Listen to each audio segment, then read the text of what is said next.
આજે ખેડૂતોના સમર્થનમાં આમ આદમી પાર્ટીની સુરેન્દ્રનગરના નગરા ગામમાં ખેડૂત સમર્થન પંચાયત જે મહાપંચાયત નામ આપવામાં આવ્યું છે તે છે અને તેને લઈને ખેડૂતો જે તેમના ખેતરોમાં બળજબરીપૂર્વક વીજ થાંભલા નાખવામાં આવી રહ્યા છે તેને લઈને વિરોધ પર ઉતર્યા છે। કોઈ સાંભળવા માટે તૈયાર નથી। સરકાર આંખ આડા કાન કરી રહી છે। ખાનગી કંપનીઓ દાદાગીરી કરીને પોલીસને આગળ ધરીને ખેડૂતોના ખેતરમાં જે વીજ થાંભલા નાખી રહી છે તેનો ભારે વિરોધ છે તે ગુજરાતભરમાં ચાલી રહ્યો છે ને સુરેન્દ્રનગરનો કોંટ ગામ હોય, મોરબીનો જેતપર ગામ હોય કે પછી અલગ અલગ જિલ્લાઓમાં જે ખેડૂતોને લઈને સ્થિતિ છે તે ખૂબ જ દયનીય છે ને આને લઈને આજે આમ આદમી પાર્ટીએ જે સભા રાખી છે તેના સંદર્ભમાં આમ આદમી પાર્ટીના વિસાવદરના ધારાસભ્ય ગોપાલ ઇટાલિયા આજે સભા સ્થળે પહોંચ્યા। તેમણે નવજીવન ન્યૂઝ સાથે વાતચીત કરતા શું કહ્યું તે સાંભળો।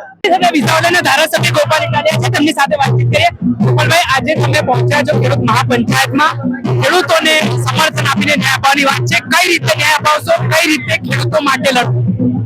છેલ્લા લાંબા સમયથી ખેડૂતોના ખેતરમાં પોલીસ ભાડે લાવીને દાદાગીરીથી થાંભલા નાખવા, ગુંડાગીરી કરીને થાંભલા નાખવાની ઘટના બને છે। આમ આદમી પાર્ટી એ વાતનો વિરોધ લાંબા સમયથી કરી રહી છે। ફેબ્રુઆરીના બજેટ સત્રમાં પણ અમે વિરોધ કર્યો અને આજે ખેડૂતોની વચ્ચે આવી એમની વાત અને એમના મુદ્દાને વાચા આપવા બાબતનો આજનો આ કાર્યક્રમ આમ આદમી પાર્ટીએ ગોઠવ્યો છે। અમે આશા રાખીએ કે ખેડૂતોના હૃદયમાંથી નીકળેલી દર્દભરી ચીસ ભાજપના ભેરા કાન સુધી પહોંચે અને ખેડૂતોની માં જેવી જમીન ઉપર ગુંડાગીરી કરવાના બદલે થોડું વળતર આપીને ભાડું ચૂકવીને અથવા કઈ પણ નિયમ બનાવીને ખેડૂતોને સંતોષ થાય એ રીતે કઈક સરકાર બળજબરીપૂર્વક થાંભલા નાખવામાં આવી રહ્યા છે ની માલિકીની જમીન છે છતાં એમાં દાદાગીરી કરી છે, તો આને લઈને શું કહેશો? પોલીસ પ્રોટેક્શન આપી? પોલીસ પ્રોટેક્શન નથી, ભાડાની પોલીસ છે, ભાડે આવે છે। જે રીતે છેલ્લા ઘણા મહિનાઓથી ગુંડાગીરી કરી, દાદાગીરી કરી ખેડૂતોની કિંમતી જમીનમાં પ્રાઇવેટ કંપનીના પ્રાઇવેટ થાંભલાઓ નાખવામાં આવે છે, એની સામે ગુજરાતભરની જનતાનો ખૂબ રોષ છે, ખેડૂતોનો રોષ છે।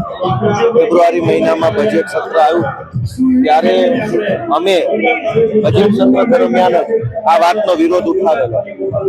એક યોગ્ય વળતર આપ્યા વગર, પૈસા ચૂકવ્યા વગર, ભાડું આપ્યા વગર ખેડૂતને સંતોષ થાય એવા પ્રકારનું કામ કર્યા વગર બળજબરીથી થાંભલો નાખવો જોઈએ નહીં। છતાં આ ભાજપની કંપની પ્રેરિત સરકાર ખેડૂતોને અન્યાય થાય એવી રીતે કામ કરી રહી છે, તો આજે આમ આદમી પાર્ટીના પ્લેટફોર્મ પરથી ખેડૂતોના અવાજને બુલંદ કરવા માટે અમે આ ખેડૂત મહાપંચાયતનું આયોજન કર્યું છે।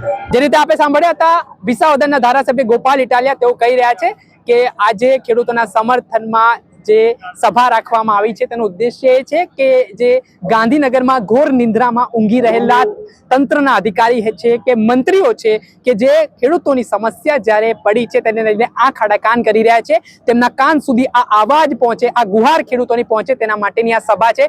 સાથે જ જે પોલીસને આગળ ધરીને દાદાગીરી કરીને વીજ થાંભલા નાખવામાં આવતા હોય છે તેને લઈને તેમણે કહ્યું કે આ ભાડા પર રાખવામાં આવેલી પોલીસ છે, આ કોઈ પોલીસ પ્રોટેક્શન નથી।